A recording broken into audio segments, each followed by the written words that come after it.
계속해서 본문의 믿음의 부요, rich in faith를 중심으로 세 번째 말씀을 전하겠습니다.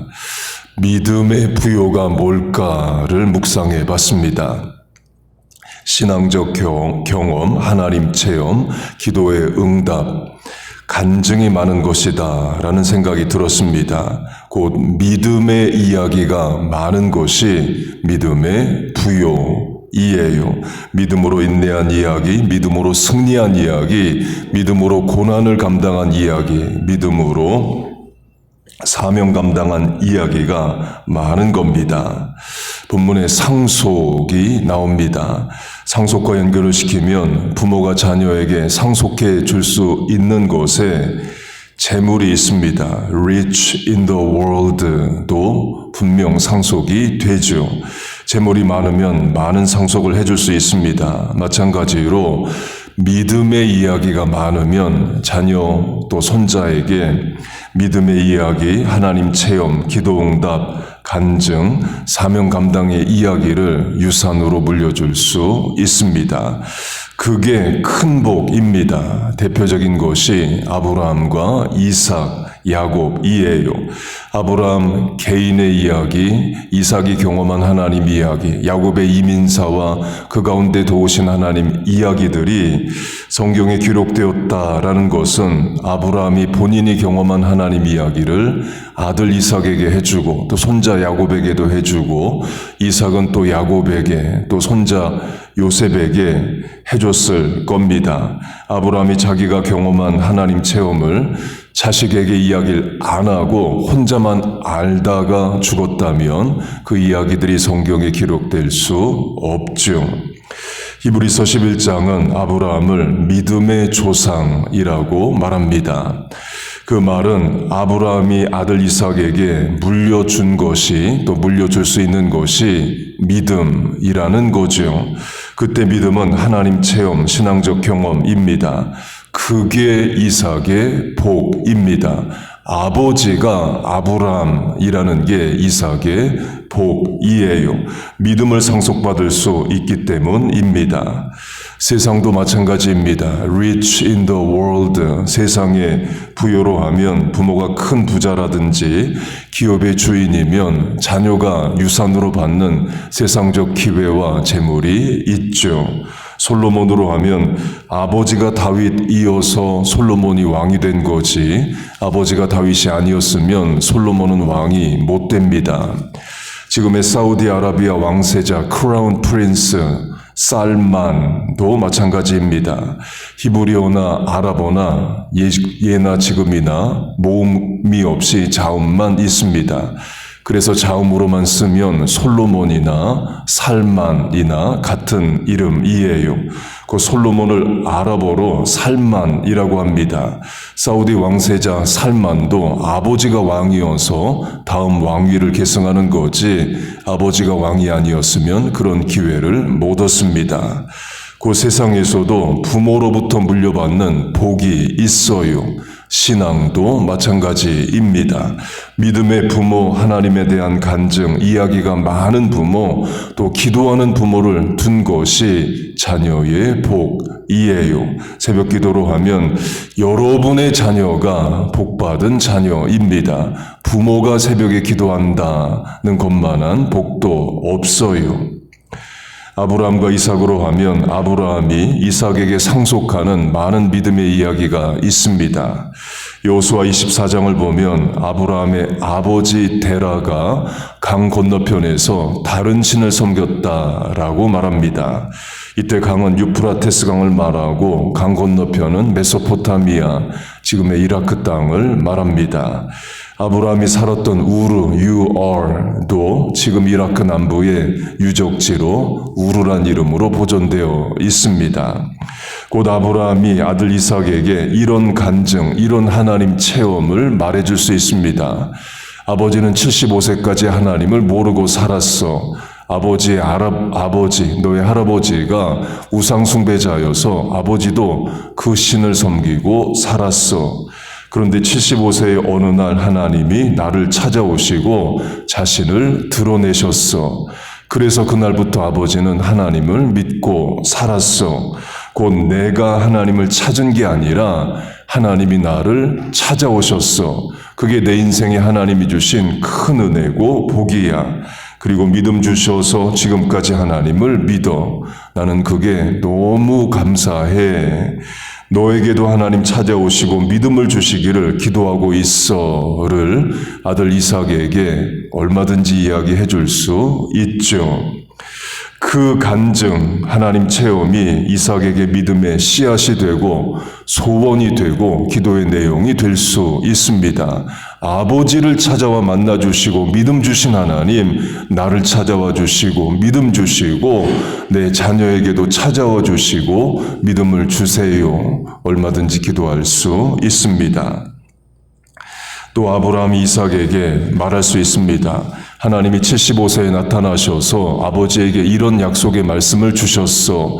너로 큰 민족을 이루고 그때 너는 태어나지 않았어. 곧 자녀가 없었던 때였어. 그런데 큰 민족을 이루게 해주신다. 자녀를 주신다는 약속을 주셨어. 그런데 말이야, 약속이 주어졌는데 약속이 성취되기까지는 25년의 세월이 걸렸어.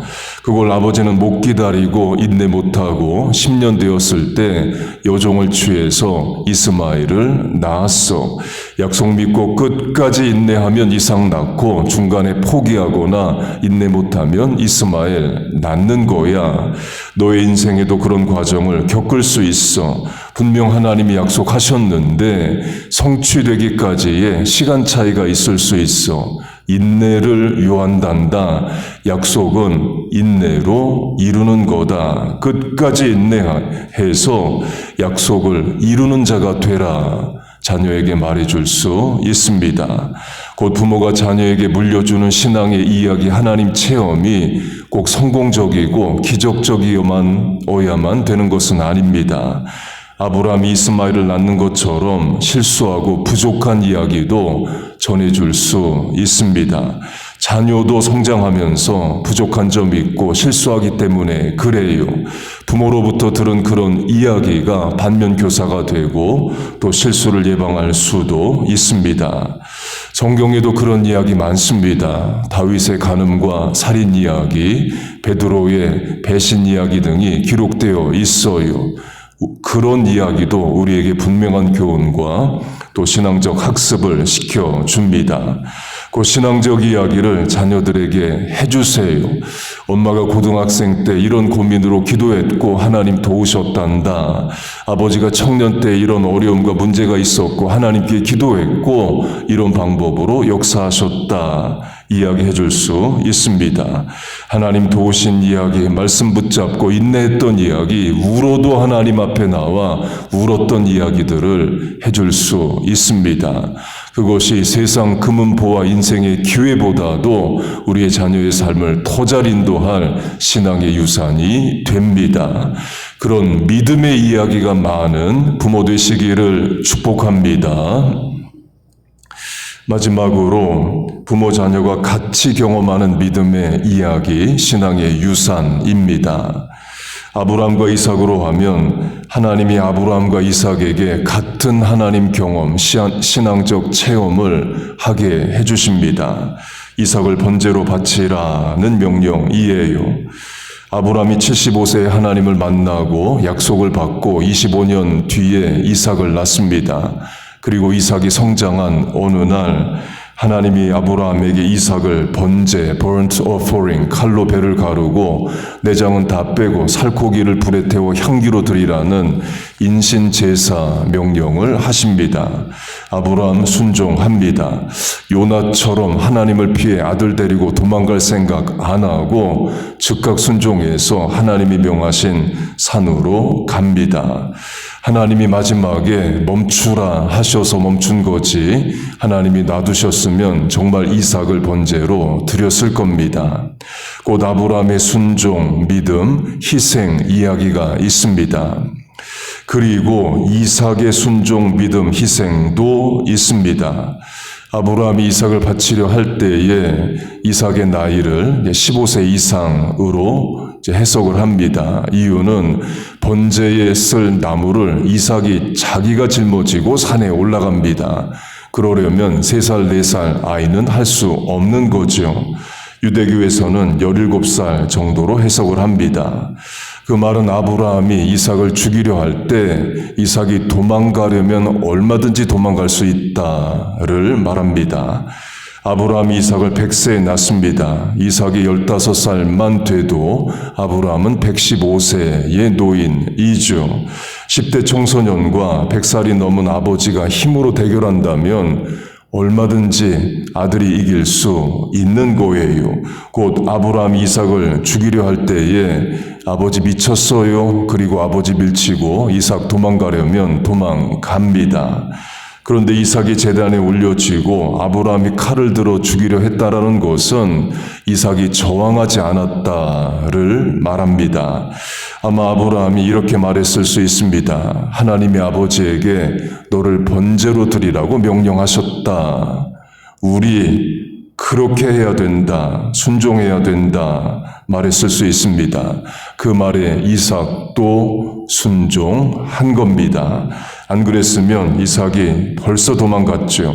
하나님은 인신제사를 명할 분이 아니셔요, 아버지. 그리고 도망가려면 얼마든지 도망가죠. 그러나 그 이야기가 있다는 것은 이삭도 순종했다를 말합니다. 이삭도 믿음이 있었다를 말해요. 곧 그 사건은 아버지 아브라함과 아들 이삭이 같이 경험하는 하나님 체험, 신앙의 이야기입니다. 우리에게도 그런 신앙적 체험이 많기를 바랍니다. 대표적인 것이 부모 자녀 예배같이 드리는 거죠. 물론 이민교회라 연령대나 언어 때문에 따로 예배를 드리기도 합니다. 그러나 토요 새벽 기도회 같은 경우는 부모 자녀 같이 나와서 같이 예배를 드리고 같은 말씀을 듣고 같은 말씀의 은혜와 도전을 받고 또 집에 가서 나눌 수 있다면 큰 복인 겁니다. 나중에 자녀들이 커서도 부모와 같이 예배한 것을 기억하고 부모와 같이 은혜 받은 것 이야기할 수 있다면 얼마나 좋겠어요. 또 같은 기도 제목을 놓고 부모 자녀가 기도할 수도 있습니다. 자녀가 일정한 나이가 되면 부모도 부모의 고민, 기도 제목을 자녀에게 말해주고 너도 이제 기도할 수 있으니 pray for father and mother, 부모를 위해서 기도해라. 얼마든지 신앙적으로 가르칠 수 있습니다. 그리고 같이 문제가 해결되는 것을 경험하고 같이 하나님이 도우시는 것을 체험하는 것 또한 중요한 신앙의 유산입니다. 하나님께서 그런 은혜도 신앙적 경험도 많이 주시기를 바랍니다. 부모 자녀가 같은 사건, 같은 헌신, 같은 수고, 같은 기도의 제목에도 응답해 주시기를 바라요. 그렇게 rich in faith, 믿음의 부요가 있는 신앙의 세대 전수가 되는 믿음의 상속이 풍성한 저와 여러분, 우리 자녀들 다 되시기를 주의 이름으로 축복하고 축원합니다. 아멘. 기도하겠습니다. 하나님 아버지, 우리에게 믿음을 주심을 감사합니다. 또한 믿음의 실천으로 새벽을 깨우고 새벽에 나와 기도하게 하심을 감사합니다. 이 믿음의 신앙의 실천이 자녀 세대에게도 이어지게 하시고 부모가 경험한 하나님 자녀들에게도 경험되게 하여 주옵소서. 우리에게 믿음의 이야기가 풍성한 삶을 살게 하여 주옵소서. 하나님 또한 이 아침에 기도하러 나왔습니다. 내 집은 기도하는 집이라 하셨사오니 이 시간 부르짖어 간구하는 기도에 응답하여 주옵소서. 예수님의 이름으로 기도하옵나이다. 아멘.